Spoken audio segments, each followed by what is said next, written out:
folks.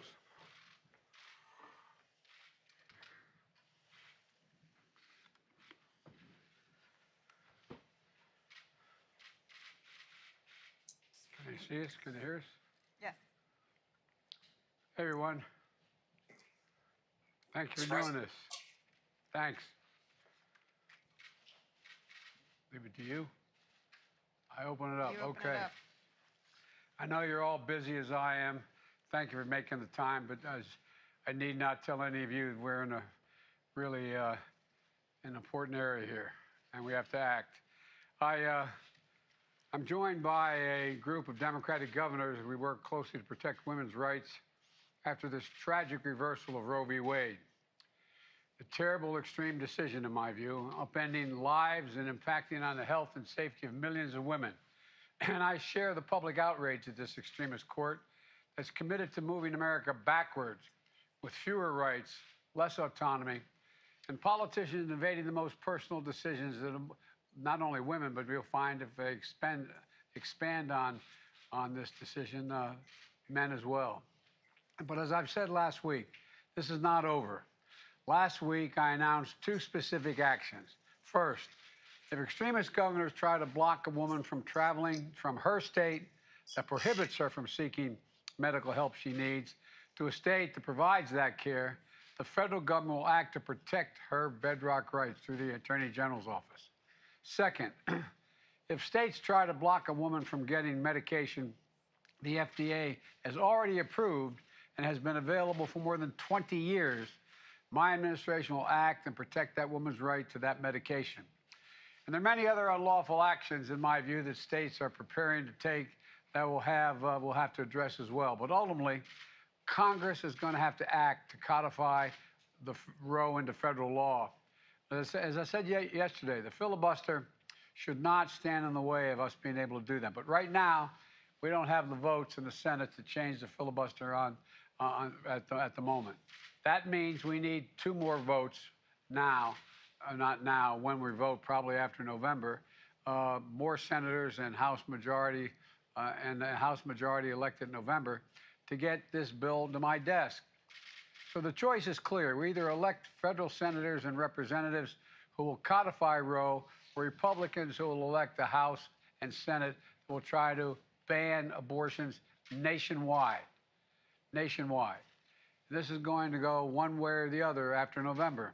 So let's remember, the reasoning of this decision has an impact much beyond Roe and to the right to privacy more generally. Justice Thomas himself said that. Under the reasoning of this decision, that the court should reconsider marriage equality and contraception. And there's a lot at stake here. In the meantime, I want to hear what the governors are doing, talk about my plans, and discuss what we can do until Congress acts. This is not over. It's not over. Now I'm going to turn it over to Jen Klein, the head of the White House Gender Policy Council, and we'll proceed with the discussions. Thank you, Mr. President. And I'd like to add my thanks to each of you for joining and for your leadership. We'd, as the President just said, really like to hear from you about both what you've done and further action that you're planning to take.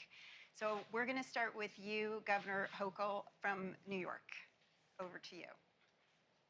Thank you, Jen, and thank you, Mr. President, for convening us with the sense of urgency that I feel that you are conveying, because this is a frightening time for women all across our nation. A lot of fear and anxiety out there, and I hear it from women all across the state, or they come up to me at subway stops in New York City, at farmers markets, literally young women who never even had to think about this right are coming up and putting their arms around my neck and sobbing. So there is such stress out there. So we, in the state of New York, this came the day after the Supreme Court also told us that we did not have the right to protect our citizens from people carrying concealed weapons in places like subways and Times Square, et cetera. So what I had to do is convene an extraordinary session, because they weren't due back until January. I brought them back, and literally at 2 a.m. this morning, while we're still working on the gun legislation, I changed my proclamation to say we'll also include to give further protections for women in the state, what we call the equality agenda. This will prohibit discrimination on the basis of pregnancy and pregnancy outcomes and reproductive health care and autonomy. So we're one step closer as of this afternoon. I think it's going to be passed by both houses to enshrine abortion rights in our state constitution. So as long as I'm governor, these rights will not be rolled back. But we also are prepared to serve as a destination for women who'll be looking to a place like New York and other states, and my colleagues on the call, as a safe harbor.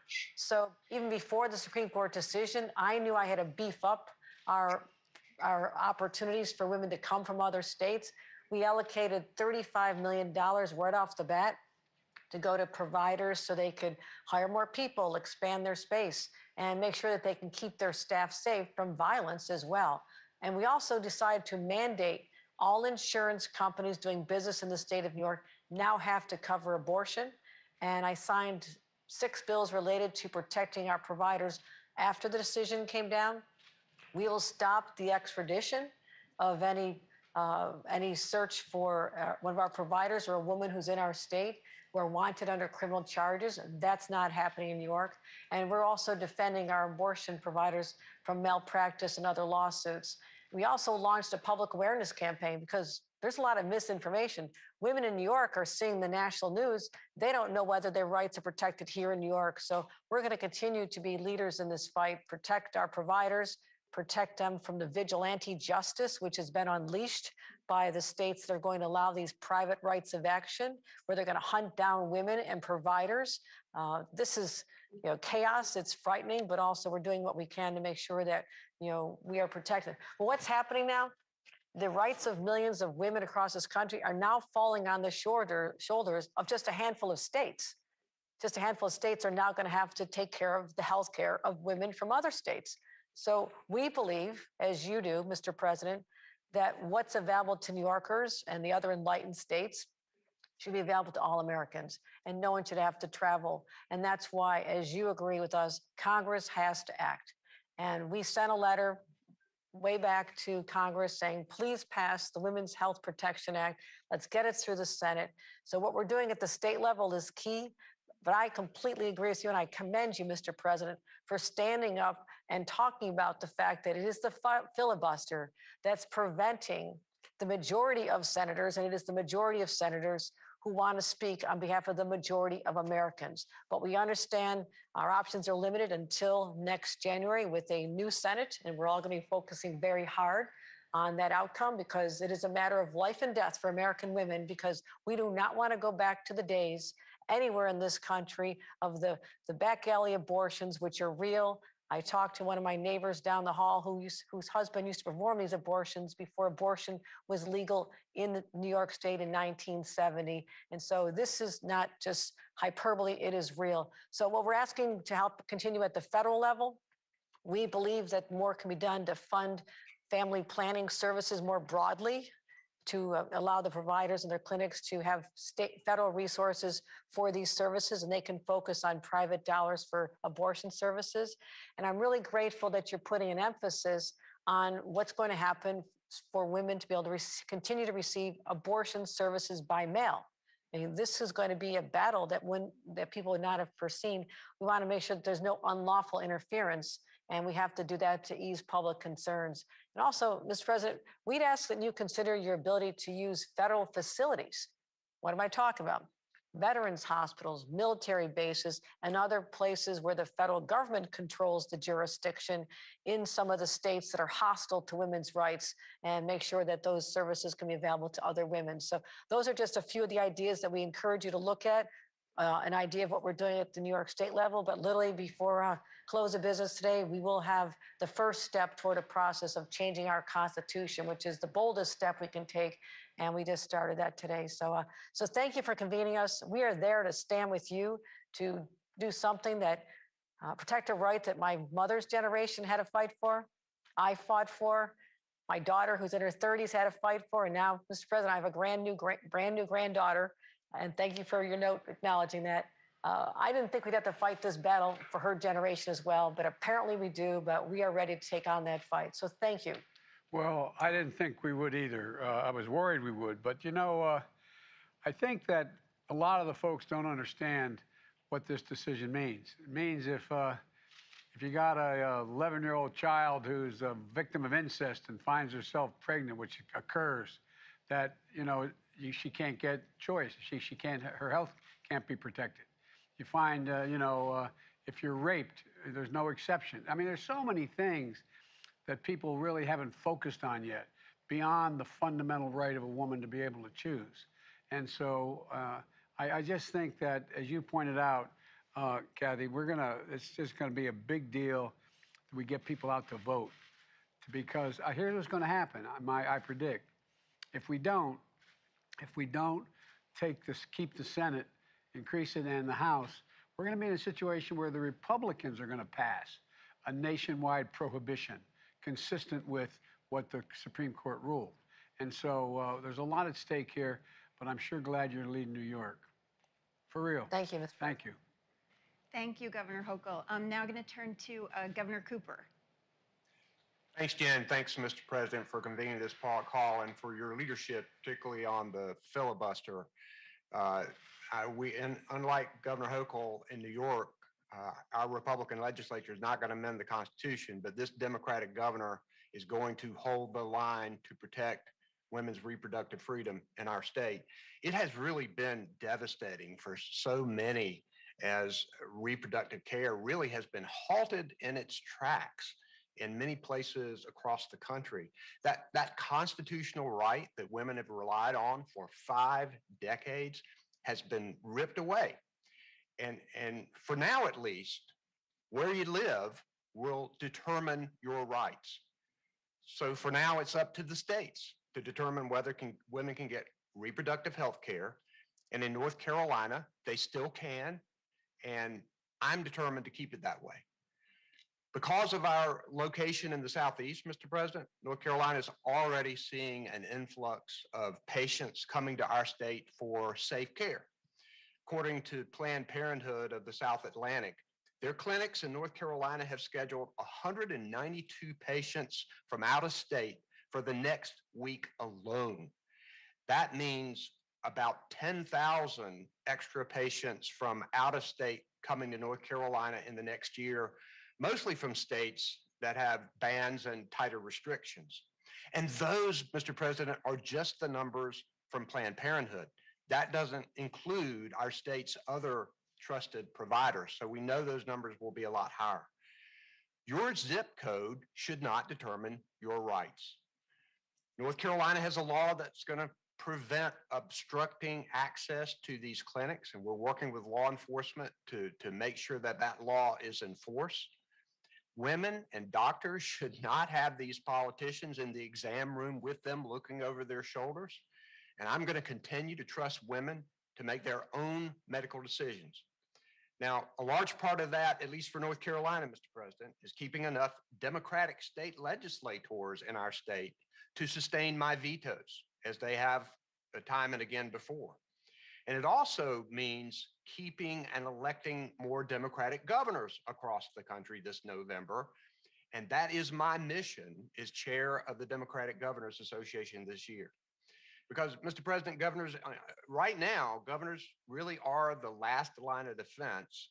And they're also the first chance at progress, which you're going to hear today, especially with this Supreme Court on such a destructive path.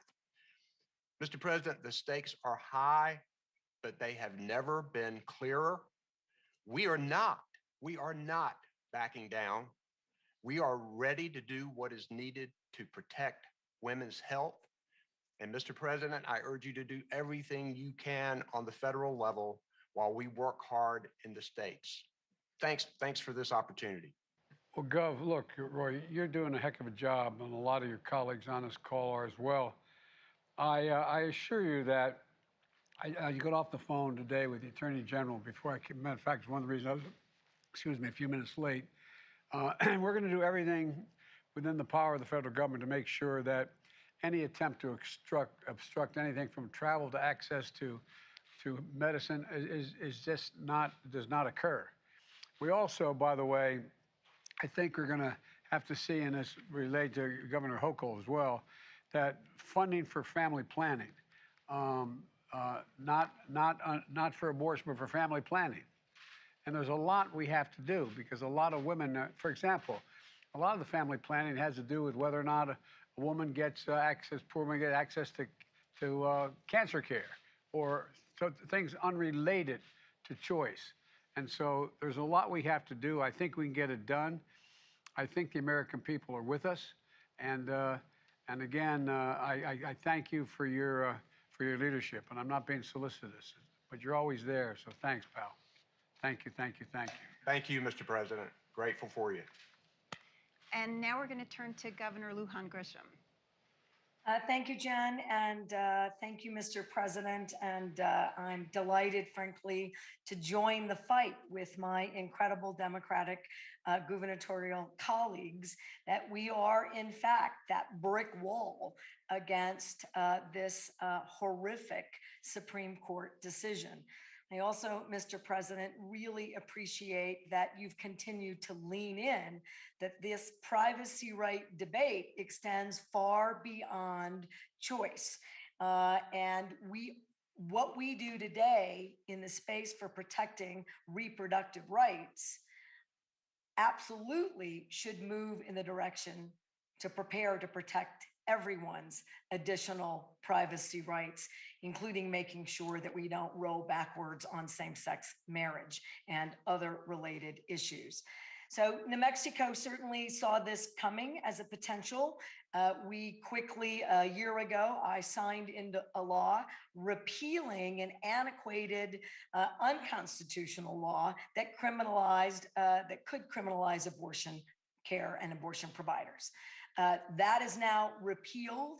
We did that last year. And in doing that, we also increased resources for family planning, contraceptives, reproductive care, abortion care services through all of our network of providers and through state funds. We'll continue to do that. Most recently, we signed an executive order following the same kinds of efforts you're seeing now across the country, joining Massachusetts as an example, but now New York.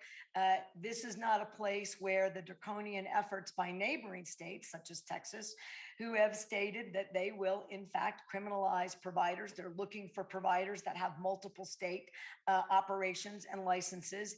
And this whole notion that you can criminalize the patient, including asking your neighbors and churches to turn your loved ones, family members, and neighbors in. We will not cooperate as a state in any of those efforts or investigations. We will not extradite. We will provide coverage and protection for all of our providers and any individual seeking abortion care and abortion services in the state of New Mexico.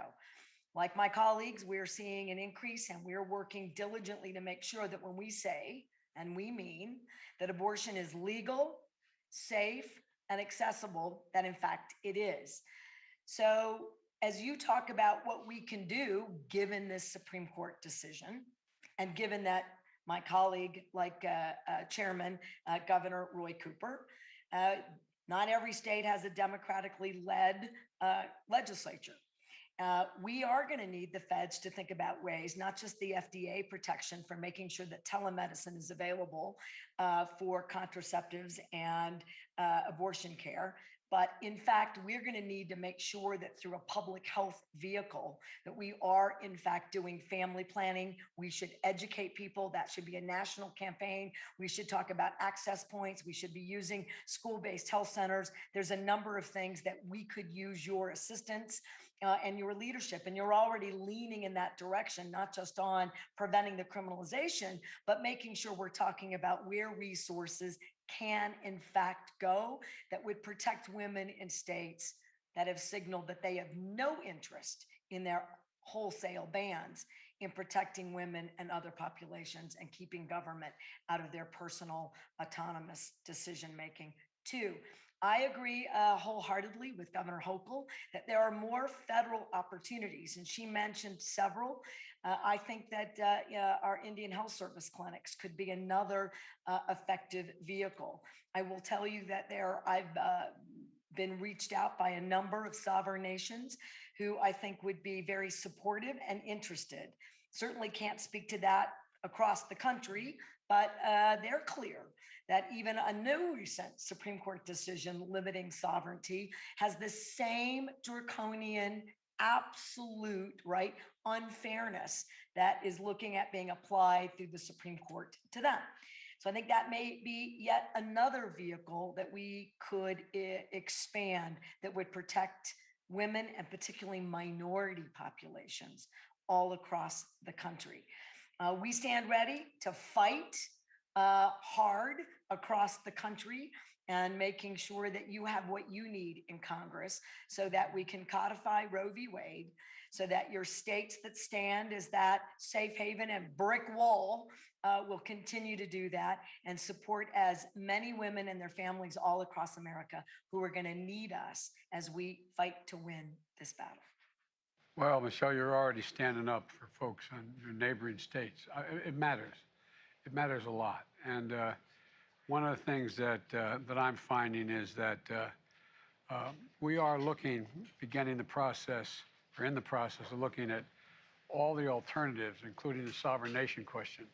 And but there's going to be a lot more that's going to come through. I mean, I think people are going to be shocked when the first state that tries to arrest a woman for crossing a state line to get health services, and I don't think people believe that's going to happen, but it's going to happen, and it's going to telegraph to the whole country that this is a gigantic deal that goes beyond. I mean, it affects all your basic rights, and so at any rate, I thank you for all you're already doing, and we're going to take a quick little hesitation here. The press is about to leave, so we can continue. If you all have a few more minutes, I want to talk to all of you if you can. And while we're waiting, think about what you think I should be doing if you're sitting in my seat, that I should be considering that we haven't already considered, and it'd be useful. Okay.